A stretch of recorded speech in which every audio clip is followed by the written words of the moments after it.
نحمده ونصلي ونسلم على رسوله النبي الكريم اما بعد فاعوذ بالله من الشيطان الرجيم بسم الله الرحمن الرحيم فاسألوا اهل الذکر ان کنتم لا تعلمون۔ سوشل میڈیا میں بعض ایسی باتیں اور ایسی پوسٹیں اپلوڈ کی جاتی ہیں کہ جن سے عوام کافی پریشان ہو جاتی ہے، اور پھر بعض ایسی باتوں کو نبی کریم صلی اللہ تعالی علیہ وآلہ وسلم کی طرف منسوب کر دیتے ہیں، حالانکہ ان کا تعلق جو ہے وہ نبی علیہ الصلوۃ والسلام کی احادیث سے بالکل بھی نہیں۔ تو اس لیے آج مناسب سمجھا کہ اس موضوع پہ مختصراً بات کر لوں۔ تو ان پوسٹوں میں سے ایک پوسٹ یہ بھی کی جاتی ہے کہ جی مدینہ شریف میں ایک شیخ نے نبی علیہ الصلوۃ والسلام کو خواب میں دیکھا، اور حضور علیہ الصلوۃ والسلام نے فرمایا کہ حالات بڑے خراب ہیں، اس لیے امت سے کہہ دینا کہ نماز پڑھا کرے، رمضان کے روزے رکھا کرے، اور پھر جو شخص اس پیغام کو 40 لوگوں تک آگے نہ پہنچا دیں تو اس کو یہ نقصان ہوگا۔ اس کے بعد پھر لوگ پرچے بھی تقسیم کر رہے ہوتے ہیں کہ کہیں ہمیں نقصان بھی نہ ہو جائے، حالانکہ اس خواب کا تعلق کہیں سے بھی نہیں ہے، یہ بالکل من گھڑت اور بے بنیاد خواب ہے۔ اس لیے یہاں پر ہمیں پرچے وغیرہ تقسیم کرنے کی بھی ضرورت نہیں ہے اور پریشان ہونے کی بھی ضرورت نہیں ہے۔ اسی طرح پھر بعض ایسی باتوں کو نبی علیہ الصلوۃ والسلام کی احادیث کی طرف منسوب کر دیتے ہیں، حالانکہ ان کا تعلق جو ہے وہ بالکل حدیث سے نہیں ہوتا۔ ان بے بنیاد باتوں میں سے ایک بات یہ بھی کی جاتی ہے کہ جیسے ہی رمضان المبارک کا مہینہ قریب آ جاتا ہے اور پھر سوشل میڈیا میں لوگ یہ لکھ دیتے ہیں کہ بھئی حضور صلی اللہ علیہ وآلہ وسلم نے ارشاد فرمایا کہ جس شخص نے سب سے پہلے کسی کو رمضان المبارک کی خوشخبری سنا دی تو اس پر جنت واجب اور جہنم حرام ہو جاتی ہے، حالانکہ اس طرح کی کوئی بھی حدیث بالکل بھی نہیں ہے۔ کتب حدیث میں اس طرح کی کوئی حدیث ہمیں نہیں ملتی۔ اسی طرح پھر بعض لوگ جو ہے وہ ربیع الاول کا مہینہ جب قریب آ جاتا ہے تو اس طرح کی باتیں شیئر کر دیتے ہیں کہ نبی علیہ الصلوۃ والسلام نے فرمایا کہ جس شخص نے ربیع الاول کی خوشخبری کسی کو سب سے پہلے سنا دی تو اس پر جنت واجب ہو جاتی ہے یا پر جہنم حرام ہو جاتی ہے، حالانکہ ایسی کوئی بالکل حدیث نہیں ہے، اس کا تعلق حدیث رسول صلی اللہ علیہ وآلہ وسلم سے نہیں ہے۔ تو اس لیے آپ کوشش کریں کہ جان بوجھ کر حضور صلی اللہ علیہ وآلہ وسلم کی طرف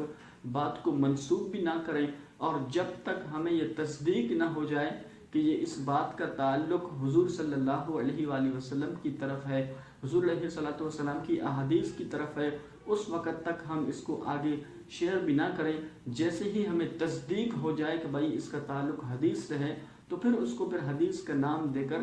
آپ آگے شیئر بھی کر سکتے ہیں۔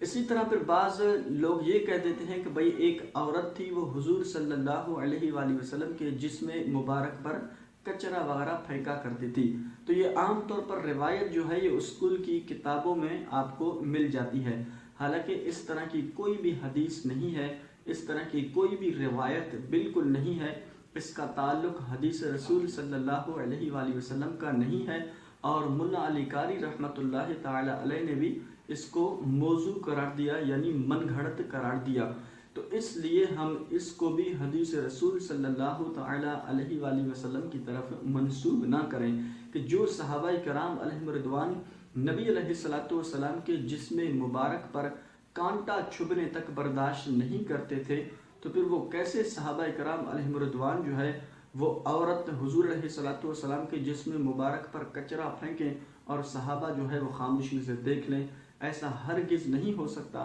جس طرح کہ حضرت سیدنا خبیب رضی اللہ تعالی عنہ کے بارے میں آتا ہے کہ جب انہیں کافروں نے پھانسی پر لٹکا دیا تو اس وقت پر کافروں نے کہا کہ اے خبیب تمہیں یہ آپشن مل جائے کہ ایک طرف تمہاری جان بچ جائے، تمہیں زندگی مل جائے، اور تمہاری جگہ پہ تمہارے نبی علیہ الصلوۃ والسلام کو پھانسی دی جائے تو تمہاری کیا رائے ہوگی؟ تو سیدنا خبیب رضی اللہ تعالی عنہ نے کہا کہ اے کافروں، یہ تم نے بہت بڑی بات کہی ہے۔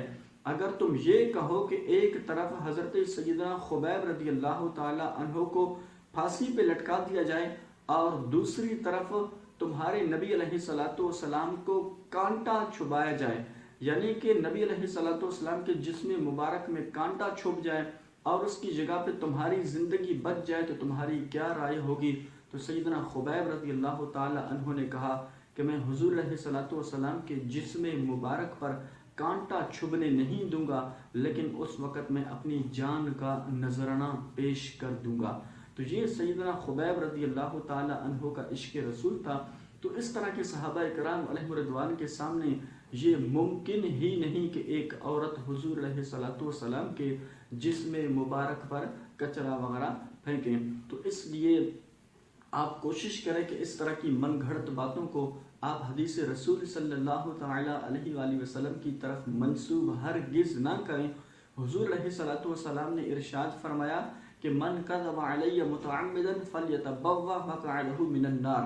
یعنی جو جان بوجھ کر جھوٹی بات کو میری طرف منسوب کرے تو اسے چاہیے کہ وہ اپنا ٹھکانہ جہنم بنا لے۔ اسی طرح پھر دوسری حدیث میں حضور علیہ الصلوۃ والسلام نے فرمایا کہ کفا بالمرء کذبا ان یحدث بکل ما سمع، یعنی آدمی کے جھوٹا ہونے کے لیے اتنی ہی بات کافی ہے کہ وہ ہر سنی سنائی بات کو آگے پھیلا دے۔ تو اس لیے ہم سب کو چاہیے کہ ہم ہر سنی سنائی بات کو آگے بھی نہ پھیلائیں، اور اسی طرح پھر جو ہر بات کو حضور علیہ الصلوۃ والسلام کی طرف منسوب بھی نہ کریں